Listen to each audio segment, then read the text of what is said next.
Alright, hey guys. I'm not sure if I'm troubleshooting this correctly, so I'm gonna double check.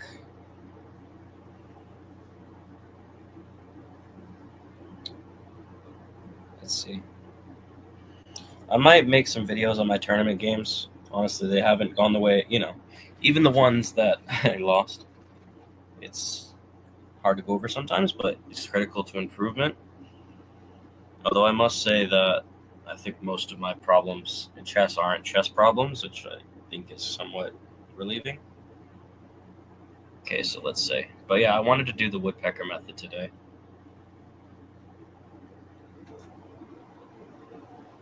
I look hideous, man. Maybe shaving is the best thing I can do.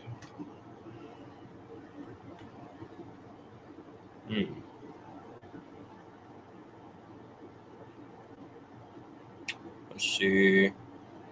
Just troubleshooting, guys. Don't mind me, even though I'm sure there's nobody watching just yet. What about this?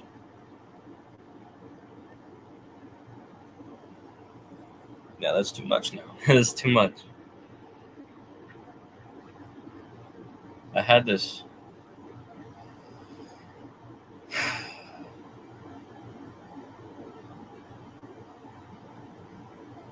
Um, I had this perfectly before, bro. This.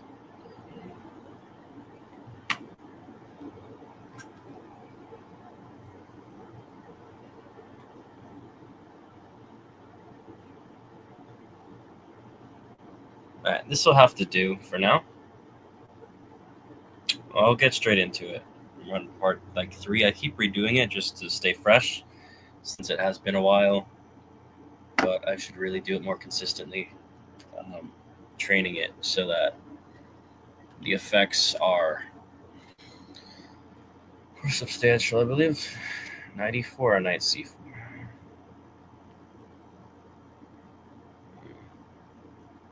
Why am I freezing? No, the knight doesn't go like that. Okay. Is it the lag from the stream?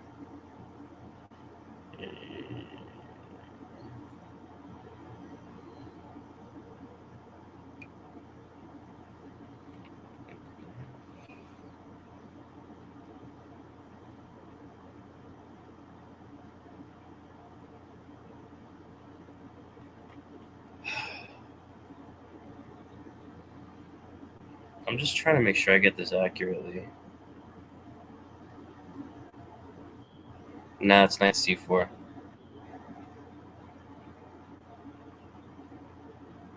Okay, so I've done it before. Yeah, I'm a little off. And then king d5, and then rook f5. Yep, and then, yeah. Beautifully done. Mate. Bishop on h7. Can't forget about it. All right. Yeah, I don't know. I'm a little tired, guys, to say the least.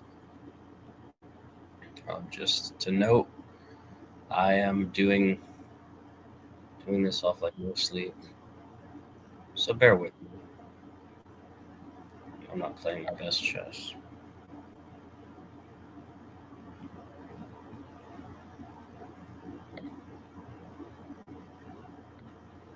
So this is very slow. I think it's the.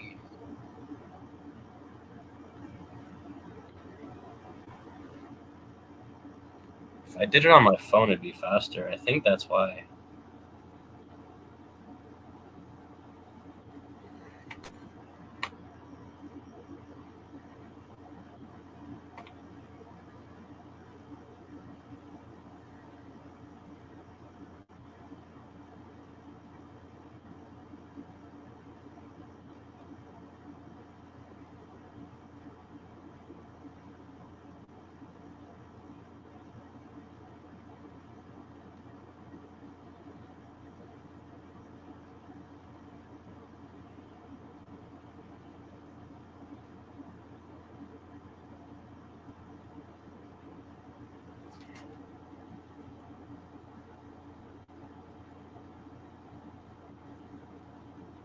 Yeah, I'd like to play knight d3 at the right time, and this looks like the right time now.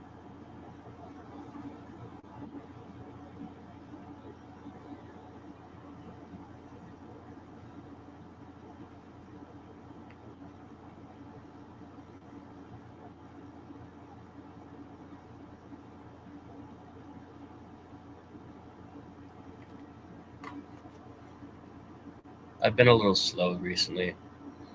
I cannot be slow on tactics.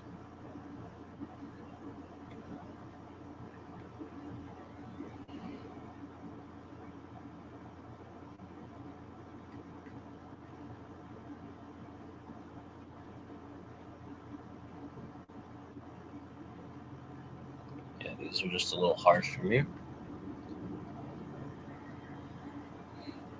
Normally I'd get them faster, but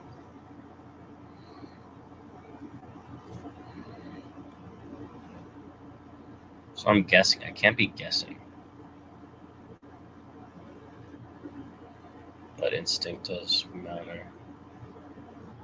No, I think I'm supposed to go here. Yeah, because this knight is hanging.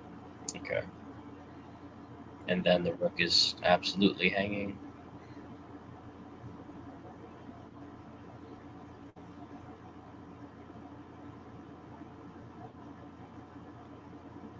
Nick could win that back, but there's queen b4 check at the end.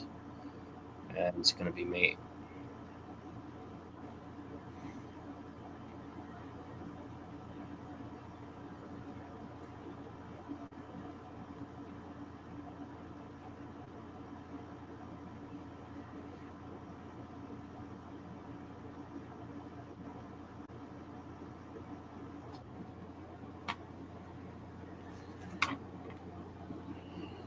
Ugh, I'm already tired.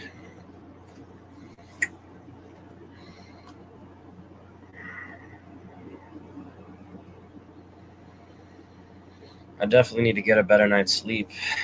I'm trying to.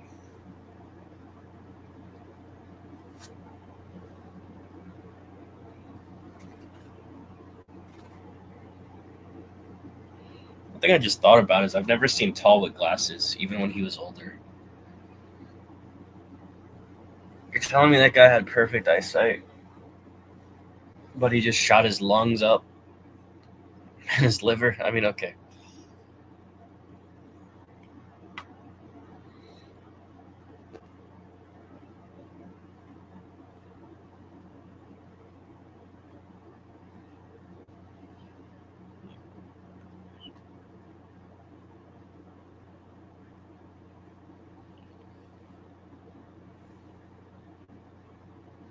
Let's do this.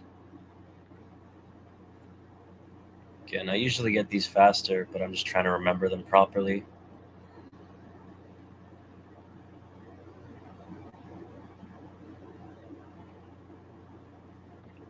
Take.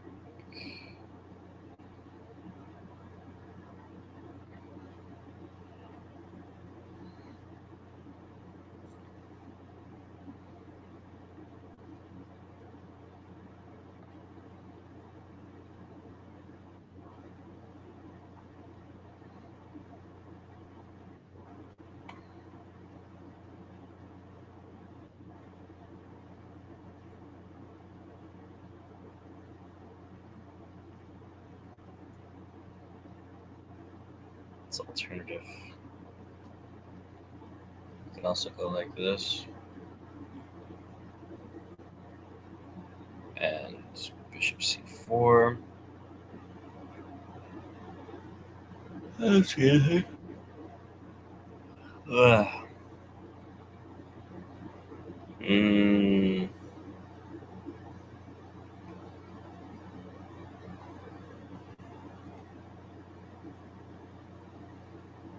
Takes.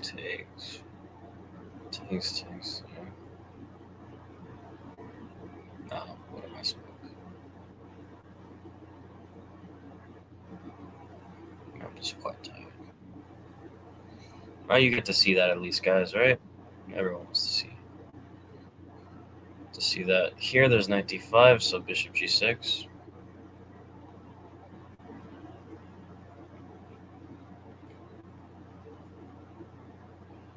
Mm.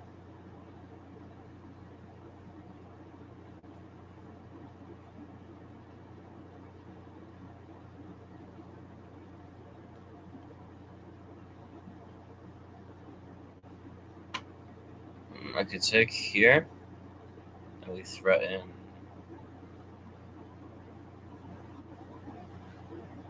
takes here. Good. Also, I could take on e5 as well. And this one, we just want the d4 square pretty simply.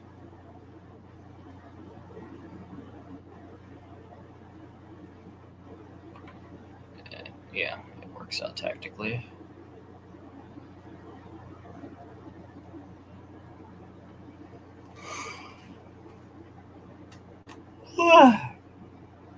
FM Bogulov.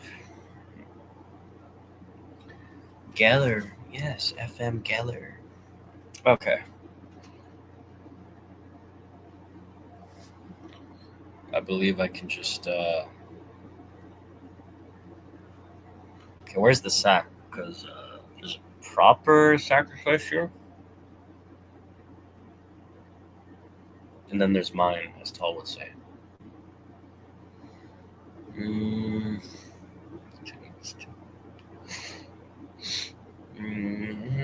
Which order is it? Which one is it?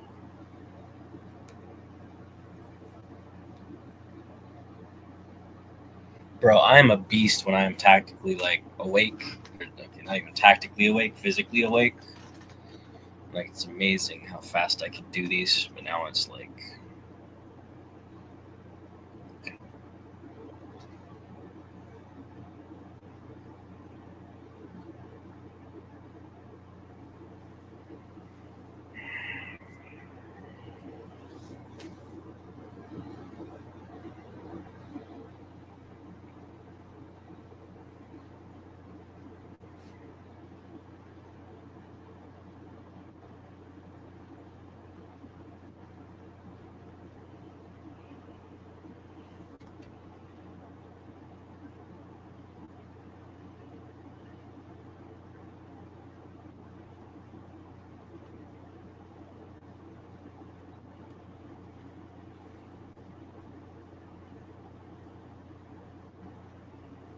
this is not that clear.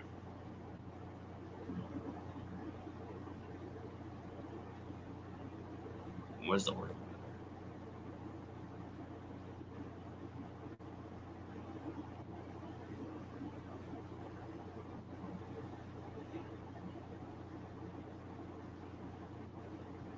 Oh, sorry, is that? Well, yeah, I knew that. Okay. Oh god, that's pretty creative. Is that not Queen G4 Bishop H3? So, and we go here, so he doesn't escape, and then retreat to follow.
One of my favorite quotes.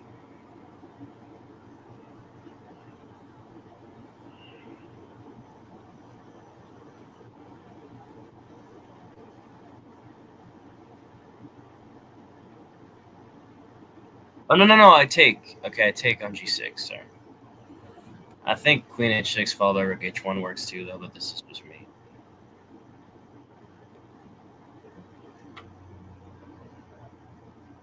Hold on. I'm going to take a bathroom break. Man. Chess isn't easy. Did I start playing better after I took my glasses off? That makes no sense. I'm like Superman.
All right.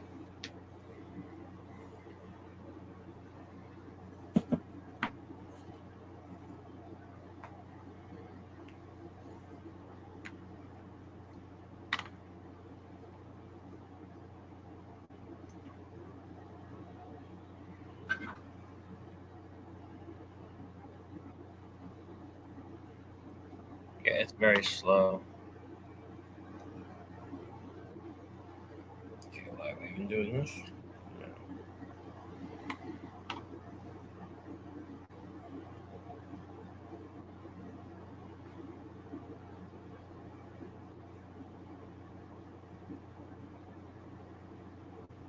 Check his computer center.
That's cute.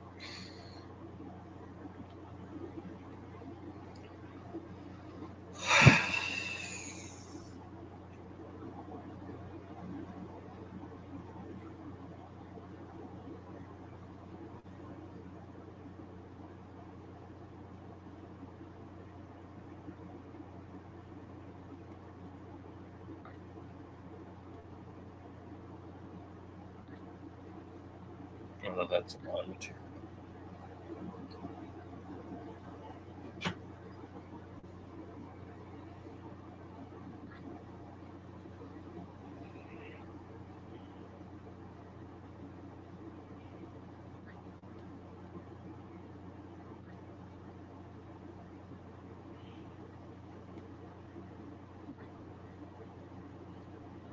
This one's absolutely insane.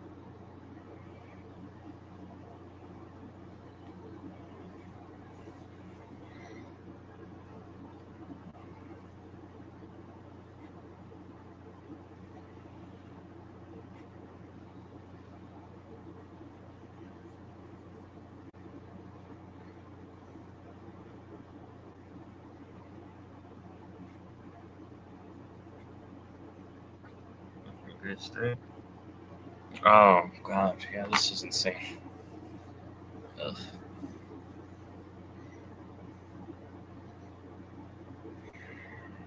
Yeah, I don't know. I'm not mentally there, guys. I'm like, that's crazy. Maybe it's best I get some rest or stay up the rest of the day and then do this off stream. I just do not want to embarrass myself with this level of unawareness. I can show you guys what else I was doing. So in terms of study, I'm also going through games of players. Um, this one's not just short, winning. I'll probably do a review on the book at some point as well. It's a nice book, like physically, content in it, very informative. Anyway, I'm making chapters on the studies. For example, this was the first game. Uh, Interesting, following his game against Korchnoi, and kind of going through my thoughts about the game, all the informative moments. Uh, here is when it kind of starts, where I could actually take notes. H6, Queen D3 here. This very, I'll mark this as interesting because the whole idea, as he writes, is we're basically probing for a weakness. Now, I mean, when you look at a position like this, there's like, you'd think there might be a lot of moves. I mean, you want to develop, like your bishop wants to go to D3, knight wants to go to F3 probably, but it's very interesting position. Like these are not innate positions. Like you have to learn how to play these French positions to an extent. Anyway, Queen D3. The point of this move is we're evoking weaknesses because we want to go Queen B5, and we just get. It's hard. Maybe it's hard to explain because this doesn't create any threats immediately. But his bishop was here. And if we go takes bishop b5,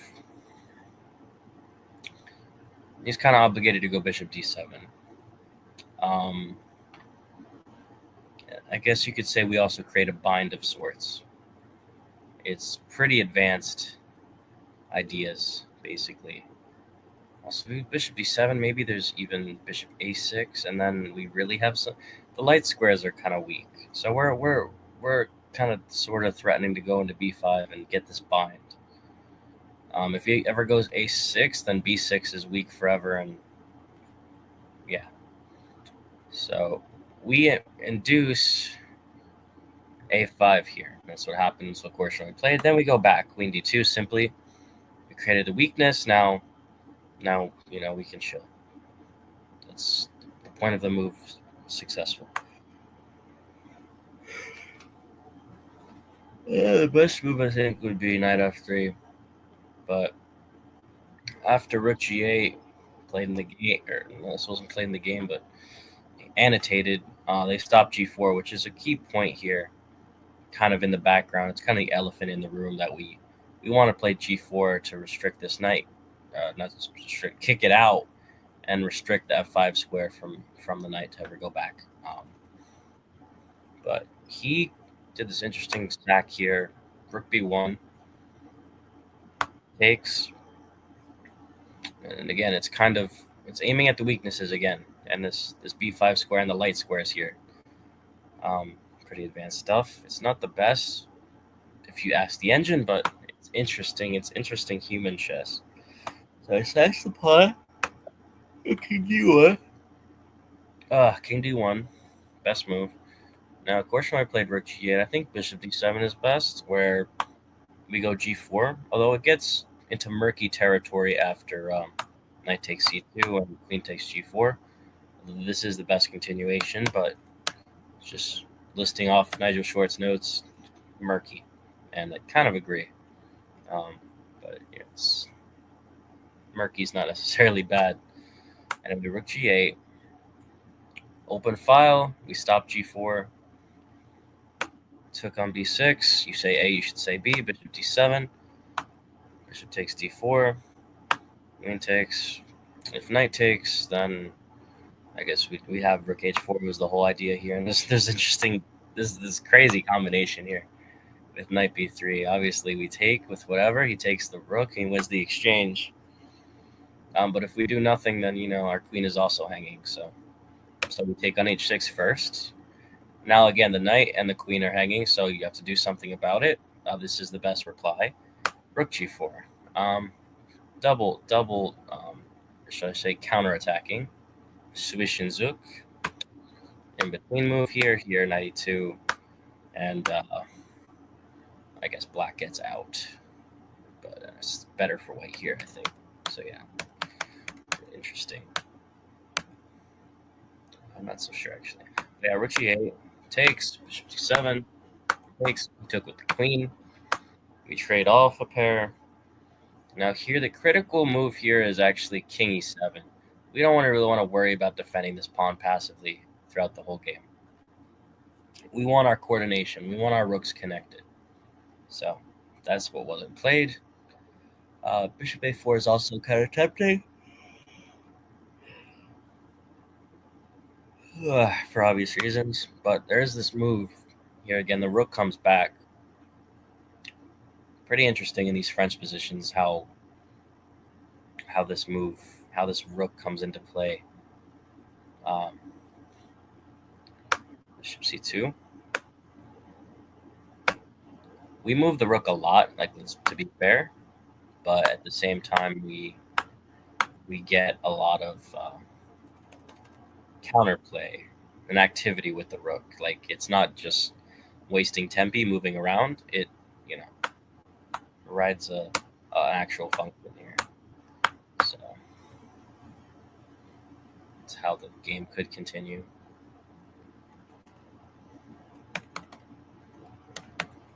Takes. He went rook g7, which is somewhat natural, Maybe we could still go king e7, maybe king d8, king c7, and double, but we're still kind of passively stuck to this pawn now.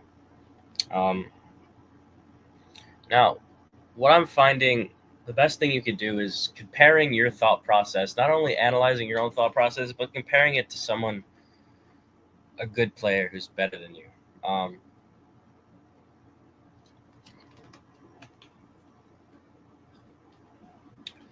Kind of guess the move. Of course, we're always playing to guess the move. Not to say even the greatest players in the world, we can learn so much from them. End of the day, of course, Stockfish kind of shows us all who's right and wrong, but still, there's what's the word, levidity. There's obviously there's great use in learning from players better than you. So what I do is compare and contrast my understanding, with theirs. So rook h4, knight f5. Now here, I didn't write anything, but I know what he played. Even if they didn't give it an exclam, I'm gonna give it an exclam for the simple reason that what I wanted to play and seemed natural was rook f4, because it's like restricting all the squares, and maybe it's aiming at the center, then maybe it supports g4, and I mean, so yeah, it's kind of keeping an eye on this rank as well, if the bishop ever wants to go here. But played in the game was actually much better. Rook h3. We're really giving a lot of advantage away with rook f4 because of simply h5. Now he kind of revokes this weakness and gains space. So the key point here is rook h3. We stay on the h file. We keep eye on this weakness, this pawn, or else he simply pushes it and gets his activity back. It's a pretty cool idea. So king d8, knight e2. I guess king d2 is a little better. Just keeping this diagonal open for the time being, just keeping our options open because they could still do stuff. I guess that's what was in the notes. Of course, this was written in 2021, so engines were strong. Engines are strong, pretty modern engines, and he could correct himself in these games even back in the 80s and 90s. So they were played king d8, knight e2. c7. You can also go rook c8, but which would be better. But king c7 followed up with the idea b2. Now d4 is a little weakening here. Now again, this is another critical moment because this is very dubious. Now knight f4 is a critical reply here, and would be one of my candidate moves. But at the same time, I couldn't help but think. My first reaction here was rook d3. Now, what I failed to see, because I thought I was just winning a pawn, right? He can't really counterattack, but he can. The thing is, he can. I kind of underestimated almost my opponent's counterplay here. Thinking I was just cleanly winning a pawn. This bishop c6, for instance, g3. Okay, like, how is he protecting this? Maybe he goes rook d8. But then, I don't know, maybe I have c3 at the right moment. It just seems like this pawn is very weak. And, like, yeah, the bishop gets out, but what are we doing here? But he has rook g5, for instance, and takes, and the rook eyes the e5 pawn. So we're not winning anything. We're actually giving away our whole advantage. But the other move, which Nigel played correctly, knight f4, just getting an active square. Maybe, we want knight e3. You get the bishop back out in this diagonal where it's useful. We defend the g2 pawn, so the bishop's not tied down to it. And yeah, bishop c6 was played though to follow. Bishop d3, h8. Very passive, but I guess even if it's like the best move, it's like major thing here is white has a plan and white can just sit on the position. Black's like kind of just aimless and playing without a plan. I forget the player who said it, but a bad plan is better than no plan. So anyway, ricochet. Well, in this case, I don't know. Maybe it is a bad plan. G3, we get rid of the weakness. G5, trying to get activity. Knight E2, remaneuvering. Here, F3, Rook B5. Can't go F4, so Knight C6. Rook H5, very key, so we don't lose the pawn. Not takes yet. Here, and now takes. D3, it's kind of a desperado. And I think king takes is best. Everything's playable. They're trying to get some counterplay with the d4 square. So it's not the best move, but it's a very practical move. He even said, we're basically cleaning up here. It's +3, c3. We don't give him the square. We don't give him anything. Now it's just clean up. And another key moment here I really liked. So takes en passant. And some people might go f4 here. I thought, but okay, I'm good enough to know that to see rook f4 here. There is no escape from the trade. We're up 2 pawns. Even if he gets the pawns, the bishop, long-range piece in this endgame, will way farther compensate for the knight. And we're just simplifying it, getting the rook off the board. So, yeah, some might think f4, but it keeps their counterplay. It keeps their options open. It's a great move. Anyway, takes, and this is basically just mopping up at this point. d4 is a nice move. Stop at d5. g4. We keep an eye on this. Here, we're not afraid to lose the c4 pawn or any other pawn. Basically, our last thing to worry about is, and this is how the game followed, was that h pawn. It was his only active counterplay. And yeah, now we just run the pawn up the board. There's nothing.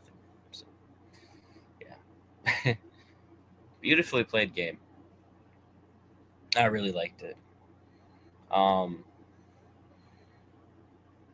And Nigel admits this as well. Back when he played it, there was an improvement in the theory, which you can even see on Lee Chess. Sorry. It's not a theoretical lesson, but he mentions the improvements. Bishop c3 is not the main move. What he played, knight f3 actually is. So bishop d3 is also interesting. C3 is kind of the meek. He called it a Patsurus move. It's like solid. It's just I don't know if you could say it gives away advantage, but yeah. Apparently, just knight f3 here is very key. We don't mind just sacrificing the pawn in the center for development. King f1 here is very critical, crucial move. It's a very normal move in these positions, or typical, I should say, because we don't want him to take with check, and we want to leave the option open here. We played h4, h5 for a lot of reasons. Like, this is a multi-purpose move. We might want to attack h6 and create some weaknesses. We gain space, and we try and contest where we're strongest on the board, which would be the king side here. We have our majority, so we try and we push where we're strong. But also, it opens up the very interesting rook lift option, rook h3, rook h4, and we don't want that coming with check. So we just get out of dodge. The king is safe enough here. Maybe we go g3, king g2, perhaps, or just keep it here. Like, we're very safe. King is quite fine here. So takes, for instance, and this is just some of the theory, and game could follow as listed or as shown. Yeah, for instance, but yeah, you can look into that theory yourself. Just very interesting chess. Yeah. whatever variation of the French. I know he plays the French himself as black, but he was white in this game. Um, I know he's a very combative player, so yeah. I might redo this stream later when I'm more well rested, but at least for now,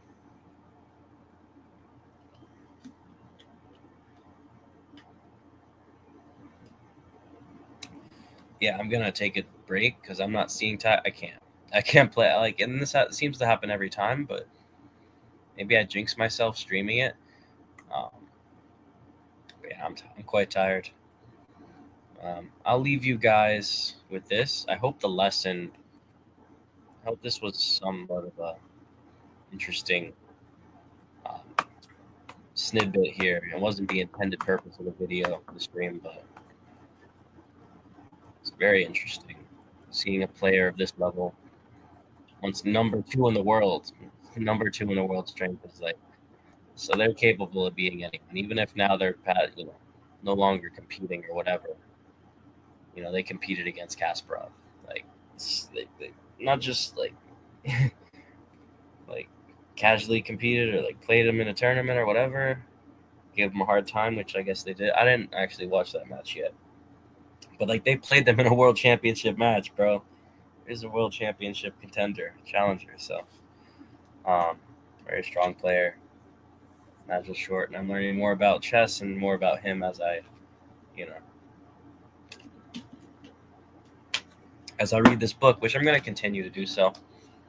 That was just game one, round one of the book of the tournament. So, yeah. But I know this wasn't long, not even an hour yet. But uh, I hope that this was somewhat entertaining. Yeah. Sorry, guys. I'll be back later. I'll probably make a video about some of my tournament games later too. Can't say when later is. Life's kind of busy, hectic. But anyway, thanks for watching, guys. Appreciate it. Catch you guys later.